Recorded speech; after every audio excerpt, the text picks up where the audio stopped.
a aussi la tempête Libby, dont la gestion est un peu plus compliquée peut-être que ce qu'on avait imaginé. Oui, puis il y a des critiques aussi politiques. Cette fois-ci, c'est le Parti libéral du Québec qui dénonce l'absence sur le terrain des politiques caquistes. On a vu Sonia Lebel, on a vu Caroline Proulx. Par contre, il y a plusieurs ministres et députés caquistes qui n'ont pas pu aller sur le terrain ou qui n'ont tout simplement pas été sur le terrain. On peut penser au ministre responsable de la région de Montréal, Pierre Fitzgibbon, alors qu'à Montréal, on a vu ces amoncellements de déchets qui devraient continuer d'être amassés au cours de la journée. Dans plusieurs villes, le Parti libéral réclame une commission parlementaire pour justement se pencher sur l'encadrement de ces sinistrés, comment on fait en inondation, comment on fait lorsqu'il y a ces enjeux climatiques-là, sur la résilience aussi des infrastructures et l'adaptation au changement climatique.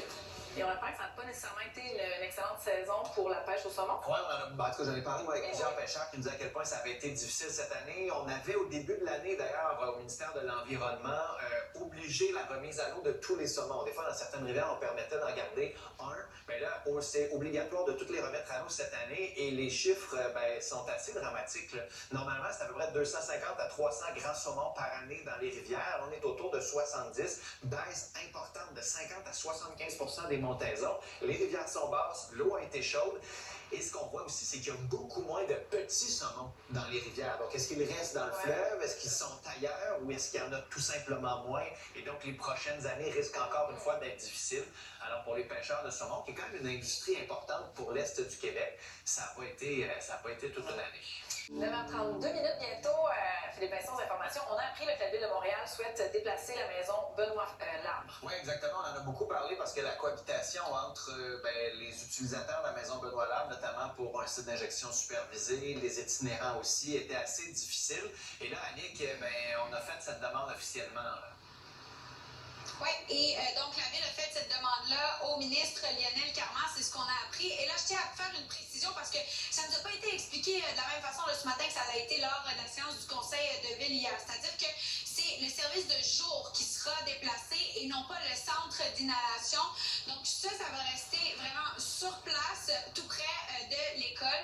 Mais le service de jour, là, avec le centre finalement qui accueille et qui offre des repas, ça, ce sera déplacé ailleurs parce que ce que la Ville nous expliquait un peu plus tôt, c'est que bon, parfois, là, il y a environ 200 personnes là, de la communauté des personnes en situation d'itinérance qui vont se promener autour et qui ne vont pas particulièrement entrer à l'intérieur. Donc, c'est ça qui dérange la communauté. Donc là, ça va être déplacé, ce qui finalement rend les gens du voisinage là, heureux, à qui j'ai pu parler un peu plus tôt, parce que vraiment, la cohabitation a été difficile. On peut entendre le maire de l'arrondissement.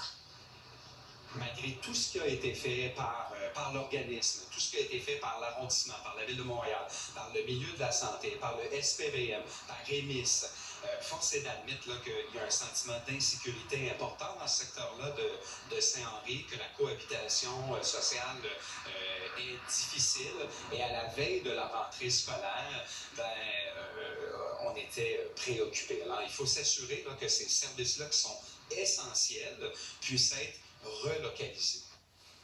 Comme le disait M. Doré, on est à la veille de la rentrée scolaire.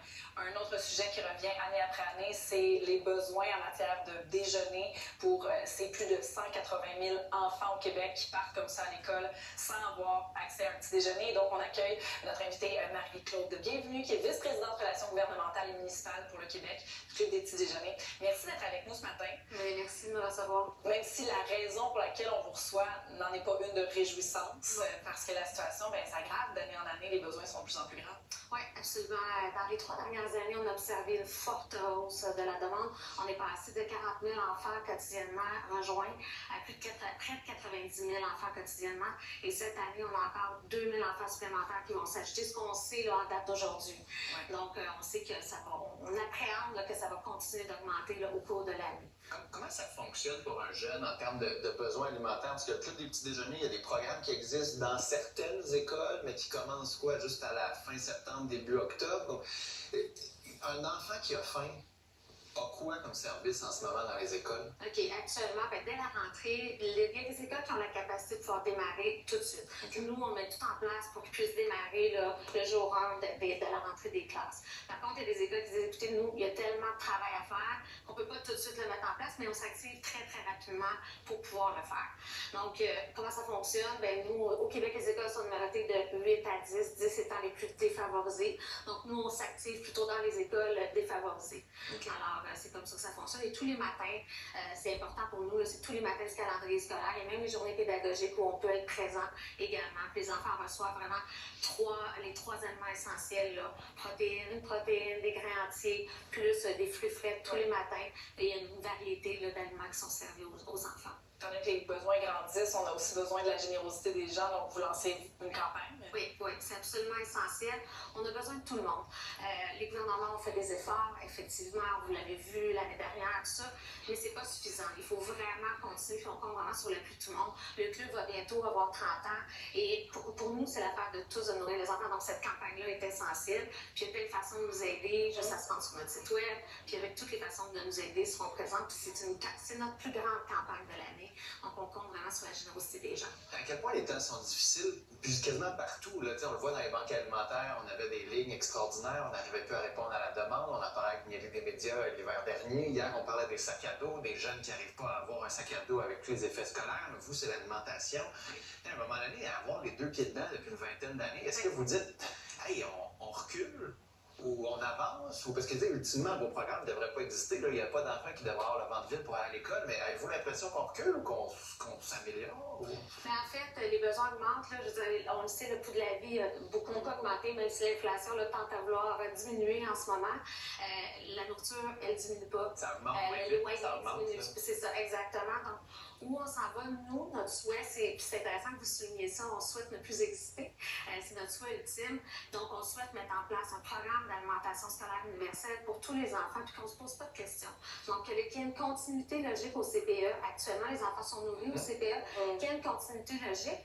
Et ça va avoir des impacts sur la santé publique, les saines habitudes alimentaires. Claire.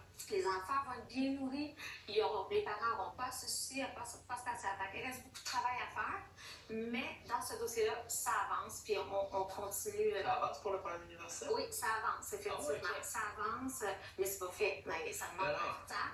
Ça va demander encore du temps. Cette année, on va lancer un projet pilote, justement pour démontrer la possibilité de pouvoir le faire malgré tous les défis d'infrastructure, les défis de ressources et compagnie. Donc, on est déjà plusieurs à opérer sur le terrain. On met nos efforts en commun. On va regarder comment on peut optimiser tout ça. Tant mieux, c'est une bonne nouvelle. C'est vraiment qu'on en parle. Merci d'avoir été là. Merci beaucoup, Marie-Josée. Merci.